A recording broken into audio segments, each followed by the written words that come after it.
Hello दोस्तों, जय हिंद। एक बार फिर आपका स्वागत है अपने YouTube channel JM science classes में। मैं जीतू मौर्य। आज मैं आप लोगों को कक्षा 10 के अंतर्गत जो प्रथम पाठ आता रसायन विज्ञान का, रासायनिक अभिक्रियाएं और समीकरण, उसके अंतर्गत हम रासायनिक अभिक्रियाओं के प्रकार पढ़ा रहे थे। इसमें से हमने लगभग 2 प्रकार के पढ़ा दिए थे, रासायनिक वियोजन अभिक्रिया और अपघटन अभिक्रिया। तो अब हम आगे पढ़ेंगे विस्थापन अभिक्रिया। तो विस्थापन अभिक्रिया, यह है विस्थापन अभिक्रिया। विस्थापन अभिक्रिया को क्या कहते हैं इंग्लिश में? डिस्प्लेसमेंट। तो विस्थापन का मतलब क्या होता है? किसी चीज़ का एक स्थान से दूसरे स्थान पर स्थानांतरण होना, वही चीज़ क्या कहलाती है? हमारी विस्थापन कहलाती है। तो देखते हैं, वे अभिक्रियाएं जिनमें किसी यौगिक के एक परमाणु या परमाणुओं के समूह, यानी कि या फिर एक परमाणु हो सकता है या उसका समूह हो सकता है, के स्थान पर अन्य परमाणु या परमाणुओं का समूह जुड़ जाता है, तो प्रतिस्थापन अथवा विस्थापन अभिक्रिया कहलाती है। अथवा दूसरे शब्दों में क्या बताया गया है कि जिस अभिक्रिया में अधिक अभिक्रियाशील तत्व कम अभिक्रियाशील तत्व को उसके यौगिक के जलीय विलयन से विस्थापित कर देता है, विस्थापन अभिक्रिया कहलाती है। यानी कि क्या बताया गया? जिस अभिक्रिया में अधिक अभिक्रियाशील तत्व कम अभिक्रियाशील तत्व उसके यौगिक के जलीय विलयन से विस्थापित कर देता है, विस्थापन अभिक्रिया कहलाती है। यानी कि इसमें क्या होता है कि कोई एक तत्व होता है जो अभिक्रियाशील कम होता है, उसको जो अधिक अभिक्रियाशील तत्व होता है वह उसके स्थान से हटा देता है और वो वहाँ पर स्वयं लग जाता है। वह अभिक्रिया हमारी क्या कहलाती हैं? विस्थापन अभिक्रिया कहलाती है। जैसे इसमें देखो जेडेन का मतलब क्या होता है? जिंक। जेडेन किसका प्रतीक है? जिंक का जेडेन है। और यहाँ पर क्या है? Copper sulphate. ये क्या है? CuSO4, ये कॉपर सल्फेट है। तो यहाँ पर क्या होता है? जो जिंक होती है वो Cu यानी कि कॉपर को उसके स्थान से विस्थापित कर देती, क्योंकि जो जिंक होता है वो अधिक अभिक्रियाशील होता है और ये अभिक्रियाशीलता का गुण इनके धनायन बनाने की प्रवृत्ति पर निर्भर करता है, यानी कि कितने धनायन रहते हैं। तो क्या होता है? इनके अपचायन विभव के अंतर्गत आता है। ये चीज़ आगे हम पढ़ा देंगे, आने वाले वीडियो में ये बता देंगे कि क्रियाशीलता क्या होती है, कैसे क्रियाशीलता डिनोट की जाती है। ये चीज़ हम अगले वीडियो में आप लोगों को जरूर बता देंगे। तो ये क्या होता है? जिंक। तो जिंक क्या होता है? अधिक अभिक्रियाशील होता है। जो कॉपर कम अभिक्रियाशील होता है, तो जिंक क्या करता है? इसको यहाँ से हटा सकता है। जैसे हम लोग उदाहरण तौर पे बता सकते हैं, आप लोगों को बता रहे हैं, या फिर प्रशासनिक क्षेत्रों में देखते हैं हम लोग, जो डीएम होता है वो हमारा डिस्ट्रिक्ट लेवल का होता है, एसडीएम होता है वो हमारा सब डिस्ट्रिक्ट लेवल, यानी कि उप जिलाधिकारी कह सकते हैं या फिर तहसीलदार कह सकते हैं, वो होता है। तो जब जो डीएम होता है वो क्या होता है? उच्च अभिक्रियाशील होता है, जो क्या कर सकता है? निम्न अभिक्रियाशील यानी कि कम अभिक्रियाशील को, जैसे कि एसडीएम को उसके स्थान से हटा सकता है। यही क्रियाएं क्या कहलाती हैं? यही चीज़, ये सेम ऐसे इसमें प्रोसेस होता है। जो जिंक होता है वो अधिक अभिक्रियाशील होता है, जो क्या करता है? कम क्रियाशील कॉपर को। तो यहाँ पर ये क्या होगा? जिंक जो है वो कॉपर को उसके स्थान से हटा दिया और क्या हो रहा है? यहाँ पर जिंक सल्फेट बनना है और कॉपर अलग हो रहा है। दूसरा पॉइंट क्या बताया गया? तीसरा नियम बताया गया, जो सोडियम होता है वो Na+ रखता है, हमेशा चार्ज रखता है, और H2O जो होता है H+ और OH- में टूट जाता है। तो यहाँ पर जो सोडियम है वो H+ से अधिक क्रियाशील, इसलिए क्या करेगा? सोडियम जो होगा वो हाइड्रोजन के पास जुड़ जाएगा और OH- दोनों आपस में जुड़ जाएंगे, माइनस और प्लस कैंसिल हो जाएगा, तो NaOH बन जाएगा, जो हमारा क्या कहलाता है? सोडियम हाइड्रोक्साइड कहलाता है, जो एक प्रकार का क्या है? क्षार है। दूसरा, और यहाँ क्या बच जाएगा? H2 गैस निकल जाएगी। अब हम अभिक्रिया का दूसरा अन्य प्रकार देखते हैं, जो चौथा प्रकार है, नंबर है, कौन सा है? द्विविस्थापन अभिक्रिया। इससे पहले हम लोगों ने विस्थापन अभिक्रिया पढ़ा, द्विविस्थापन अभिक्रिया। द्विविस्थापन अभिक्रिया में क्या होता है? दो अभिकारकों का विस्थापन होता है और दोनों एक दूसरे को, दो यानी कि अभिकारक ऐसे होंगे जो एक जिनके परमाणु जो होंगे एक दूसरे को विस्थापित कर अलग अलग प्रकार के यौगिकों का निर्माण करते हैं, द्विविस्थापन अभिक्रिया कहलाती है। जैसे इसमें दिया गया, वह रासायनिक अभिक्रियाएं जिनमें यौगिकों के 2 आयनों अथवा अवयवों का परस्पर विनिमय हो जाता है। विनिमय तो समझते ही होंगे आप लोग, लेन देन, यानी कि एक चीज़ दो, उसकी जगह पर दूसरी ले लो, ये हमारी चीज़ क्या कहलाती है? विनिमय होती है। तो वह रासायनिक अभिक्रियाएं जिनमें यौगिकों के 2 आयनों अथवा अवयवों का परस्पर विनिमय हो जाता है तथा नए यौगिकों यौगिक बनते हैं तो द्विविस्थापन अभिक्रिया कहलाती है। जैसे आपका ये उदाहरण दिया गया है, अब उदाहरण के तौर पर समझेंगे तब हमें परिभाषा अच्छे से समझ में आ जाएगी।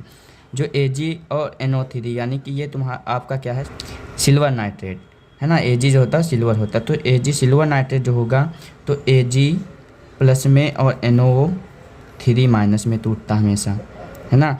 Na प्लस में टूटता है और Cl माइनस में हमेशा टूटता है। तो इसमें ये होता है कि जो इसका A है, Ag है, वो प्लस क्या हो जाएगा, Cl माइनस से जुड़ जाएगा, और जो Na प्लस है वो NO3 माइनस से जुड़ जाएगा, और ये आपस में मिलकर दूसरे उत्पाद बना देंगे। तो इसमें द्विविस्थापन हुआ, यानी कि देखो यहाँ पर Ag प्लस आयन का विस्थापन Cl के साथ हुआ, Na प्लस की जगह पर हो गया और Na प्लस की जगह पर आ गया Ag प्लस के। तो यहाँ पर दो यौगिकों के अवयव जो थे, आयन थे, वो आपस में इंटरचेंज कर रहे हैं, यानी कि विनिमय कर रहे हैं। इस प्रकार की रिएक्शन जो होती है, अभिक्रिया होती है हमारी, वो द्विविस्थापन अभिक्रिया कहलाती है। तो देखो क्या हुआ, Na जो था वो NO3 से मिला तो हमें क्या मिल गया, सोडियम नाइट्रेट, यानी कि NaNO3 मिल गया, सोडियम नाइट्रेट बना। ठीक है, और क्या हुआ, जो Ag था प्लस चार्ज लिए हुए था, Cl माइनस से जुड़ जाएगा, प्लस और माइनस दोनों एक दूसरे को कैंसिल कर देंगे और AgCl जुड़ जाएंगे, तो ये क्या बन जाएगा आपका, सिल्वर क्लोराइड। मैं आशा कर रहा हूँ कि आप लोगों को चीज़ें समझ में आ रही होंगी। तो लाइक करें और कमेंट करके ज़रूर बताएं कि हमारा वीडियो आपको कैसा लग रहा है, कैसा लगा। आगे देखते हैं दूसरा उदाहरण क्या है, BaCl2, barium sulphate barium chloride है, और Na2SO4 सोडियम सल्फेट। तो इसमें भी इंटरचेंज होगा, जो हमारा बेरियम होता है वो हमेशा 2+ में टूटता है, Cl माइनस में टूटेगा। तो 2 पार्ट Cl हैं, तो यहाँ पर 2 Cl माइनस में टूटेंगे। Na हमेशा प्लस में टूटता है, तो 2 होंगे, तो 2 Na प्लस में टूट जाएंगे, और SO4 हमेशा 2 माइनस में रहता है।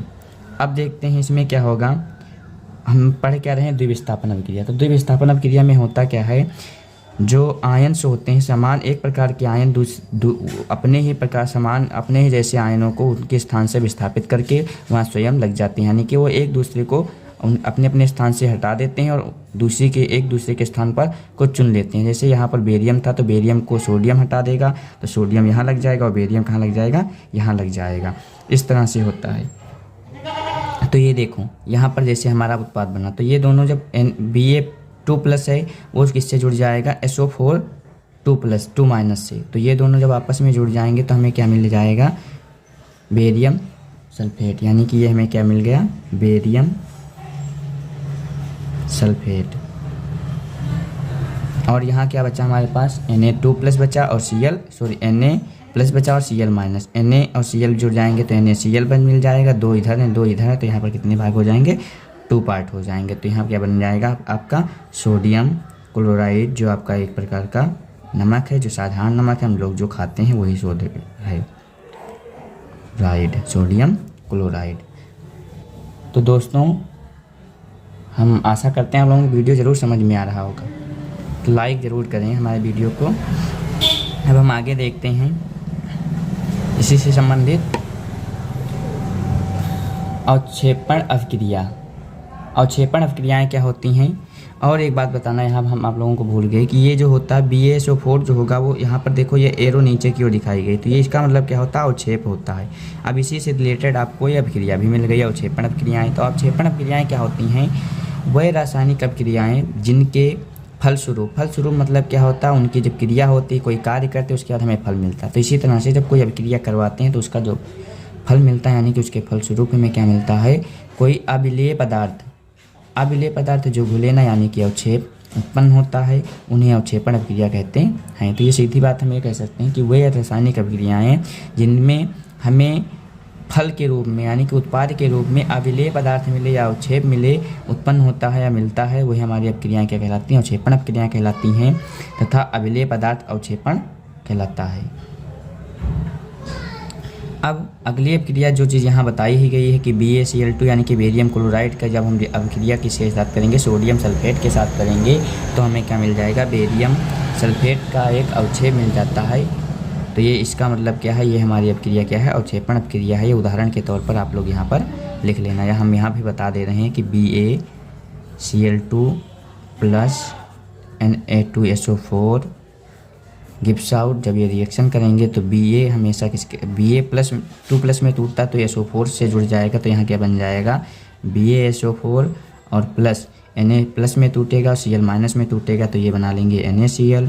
यहाँ पर क्लोरीन 2 है, सोडियम भी 2 है, तो यहाँ पर 2 पार्ट लग जाएंगे, तो ये हमारी रिएक्शन कंप्लीट हो जाएगी और ये हमें अवक्षेप मिल जाएगा। तो इस तरह से क्या हो जाएगा, बेरियम जो सल्फेट है वो आपका एक प्रकार का अवक्षेप है।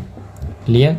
अब अगली अभिक्रिया हमारी दी गई है उदासीनीकरण अभिक्रिया। कौन सी अभिक्रिया, उदासीनीकरण अभिक्रिया। तो उदासीनीकरण अभिक्रिया का मतलब क्या होता है, देख लेते हैं कि अम्ल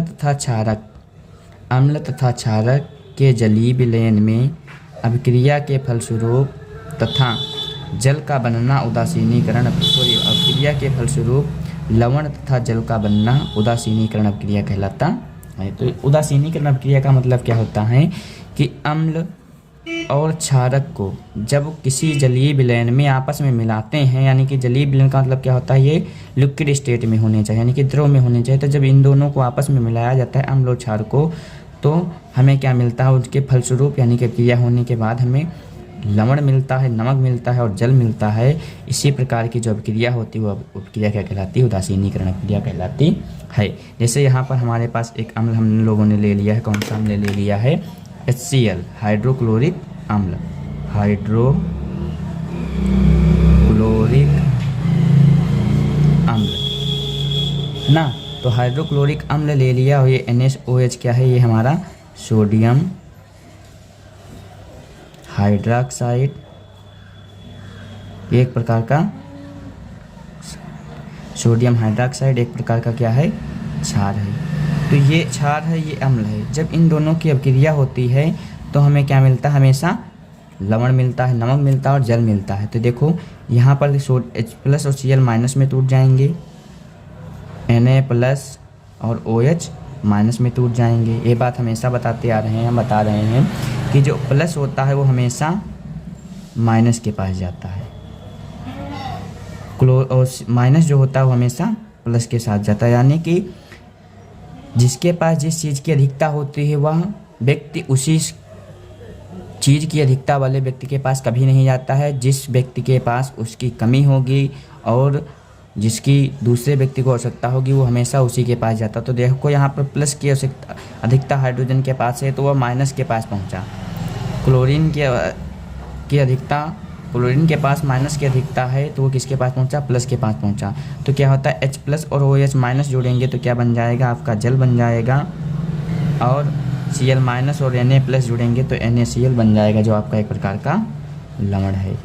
तो यहाँ अभिक्रिया में हमें क्या बताया गया है, उदासीनीकरण अभिक्रिया की अम्ल तथा क्षार के जलीय विलयन में अभिक्रिया के फलस्वरूप यानी कि अभिक्रिया होने के बाद लवण तथा जल का बनना उदासीनीकरण अभिक्रिया कहलाता है। यानी कि जब अम्ल और क्षार आपस में मिलते हैं, लवण बनता है और जल बनता है, यही क्रिया आपकी क्या कहलाती है, उदासीनीकरण अभिक्रिया कहलाती है। अब हम कुछ अभिक्रियाएँ और देख लेते हैं जो एक्स्ट्रा पॉइंट के संबंधित एक्स्ट्रा पॉइंट हैं आपके लिए। ऊष्माक्षेपी अभिक्रियाएँ। ऊष्माक्षेपी मतलब क्या होता है, ऊष्माक्षेपी मतलब निकालना यानी कि छोड़ना, या फिर एक जो मतलब होता है बाहर, थर्मिक मतलब ऊष्मा, यानी कि जहाँ पर ऊष्मा बाहर जाए, वहाँ जिस अभिक्रिया में ऊष्मा बाहर जाए वो अभिक्रिया क्या कहलाती हैं, ऊष्माक्षेपी अभिक्रिया कहलाती हैं। जैसे हम पढ़ लेते हैं, अब हम इसकी परिभाषा देखते हैं कि वह रासायनिक अभिक्रियाएँ, कौन सी, वह रासायनिक अभिक्रियाएँ जिनमें ऊष्मा उत्सर्जित होती है, यानी कि उत्सर्जित होने का मतलब क्या होता है, निकलती है। उत्सर्जित होने का मतलब क्या होता है, निकलती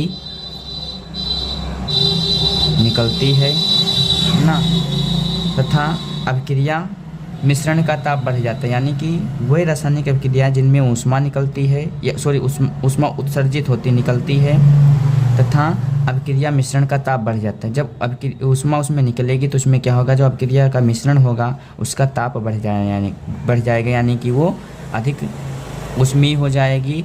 तो इस प्रकार की ऊष्मा क्या होती है, जब उसमें ताप बढ़ जाएगा तो ऊष्मा का त्याग करेंगे, और ऊष्मा का जहाँ पर त्याग होता है वही अभिक्रियाएँ क्या कहलाती हैं, ऊष्माक्षेपी, यानी कि ऊष्मा को त्यागने वाली, की क्षेपण करने वाली, निकालने वाली, है ना। उदाहरण के तौर पर देखते हैं कि कार्बन को वायु में जलाने पर कार्बन डाइऑक्साइड गैस बनती है तथा ऊष्मा उत्पन्न होती है। जैसे दिया गया उदाहरण में कार्बन देखो C, तो कार्बन की जब अभिक्रिया ऑक्सीजन के साथ होती है, यस दिया गया यानी कि ये ठोस होगा, और जब ऑक्सीजन गैस होगी तो ऑक्सीजन की गैस की उपस्थिति में जब कार्बन को जलाया जाता है तब क्या होता है, हमें CO2 यानी कि कार्बन डाइऑक्साइड गैस प्राप्त होती है और हमें और क्या निकलता है, ऊष्मा। तो जिस अभिक्रिया में ऊष्मा निकलती है वही हमारी अभिक्रियाएँ क्या कहलाती हैं, ऊष्माक्षेपी अभिक्रियाएँ। दूसरी अभिक्रिया है ऊष्मा से रिलेटेड, इसी से एक उदाहरण और हम देखते हैं। ये देखिए श्वसन, इस अभिक्रिया को हम लोग बोलते हैं श्वसन, है ना, श्वसन, है ना। तो ये श्वसन अभिक्रिया दी गई है कि जब C6H12O6 जो है आपका वो ग्लूकोज का सूत्र है, ग्लूकोज याद रखना। तो जब ग्लूकोज और ऑक्सीजन की अभिक्रिया होगी आपस में तो हमें क्या प्राप्त होता है, कार्बन डाइऑक्साइड प्राप्त होगी। जो कार्बन डाइऑक्साइड प्राप्त होगी उसके 6 भाग प्राप्त होंगे और 6 भाग क्या प्राप्त होते हैं, जल के, और इसमें ऊर्जा निकलती है। तो यहाँ पर भी ऊष्मा निकल रही है यानी कि श्वसन में भी ऊष्मा निकलती है। तो इस प्रकार ये भी अभिक्रिया हमारी यानी कि श्वसन जो है एक प्रकार की हमारी कौन सी अभिक्रिया है, ऊष्माक्षेपी प्रक्रिया या अभिक्रिया है। अगली अभिक्रिया हमारी दी गई है, ये देखिए ऊष्माशोषी। तो यहाँ उस अभिक्रिया में क्या दिया गया था, ऊष्माक्षेपी अभिक्रिया थी, यहाँ पर ऊष्माशोषी। शोषी मतलब क्या होता है, किसी चीज़ का शोषण करना यानी कि अपने अंदर लाना। तो ऊष्माशोषी मतलब क्या होता है, लाना यानी कि अंदर करना, यानी कि इंडो मतलब भी होता है अंदर, थर्मिक यानी कि ऊष्मा, जहाँ पर अभिक्रिया में ऊष्मा अंदर की ओर जाए यानी कि अभिक्रिया में ऊष्मा दी जाती है। तो वह रासायनिक अभिक्रियाएँ जिनके फलस्वरूप ऊष्मा अवशोषित होती है तथा अभिक्रिया मिश्रण का ताप घट जाता है, ऊष्माशोषी अभिक्रिया कहलाती है। उसमें क्या होता है, वह रासायनिक अभिक्रियाएं जिनके फलस्वरूप यानी कि जिसमें कार्य होता है, फल होता, फलस्वरूप मतलब कि कोई कार्य होगा तो उसका कोई फल तो होता ही है, जिसमें फलस्वरूप ऊष्मा अवशोषित होती है यानी कि उनमें ऊष्मा का अवशोषण किया जाता है, ऊष्मा मिलाई जाती है तथा अभिक्रिया का मिश्रण का ताप जो होता है वो घट जाता है। क्यों, क्योंकि जब ऊष्मा कब मिलाई जाती है, जब उसमें ताप की कमी होती है। तो जब ऊष्मा मिलाई जाती है वह अभिक्रिया क्या कहलाती है, ऊष्माशोषी अभिक्रिया कहलाती है। जैसे ये दिया गया N2 मतलब बोले तो नाइट्रोजन, है ना, और प्लस O2 मतलब ऑक्सीजन। तो जब N2 और O2 यानी कि नाइट्रोजन और ऑक्सीजन को मिलाया जाता है तब ये अभिक्रियाएँ तुरंत नहीं करते हैं, तो इसमें हम क्या मिलाते हैं, ऊष्मा। जब ऊष्मा इसमें देते हैं तब ये अभिक्रिया होती है और क्या बना लेता है, NO बना लेता है, यानी कि NO बनाएगा तो ऑक्सीजन भी 2 है, नाइट्रोजन भी 2, तो इसके आगे हम 2 लगा देंगे तब हमारी अभिक्रिया ये यानी कि समीकरण संतुलित हो जाएगा। यहाँ पर क्या बन जाएगा, नाइट्रिक ऑक्साइड बन जाएगा। इसमें हमें क्या मिला, ऊष्मा का शोषण हुआ, ऊष्मा इसमें दी गई, इसलिए अभिक्रिया हमारी क्या कहलाती है, ऊष्माशोषी अभिक्रिया कहलाती है। तो धन्यवाद दोस्तों, आशा करते हैं कि आपको वीडियो हमारा समझ में आया होगा। तो वीडियो अगर समझ में आया है तो लाइक शेयर सब्सक्राइब जरूर करें और अपने दोस्तों तक हमारे वीडियो को ज़रूर पहुँचाएं।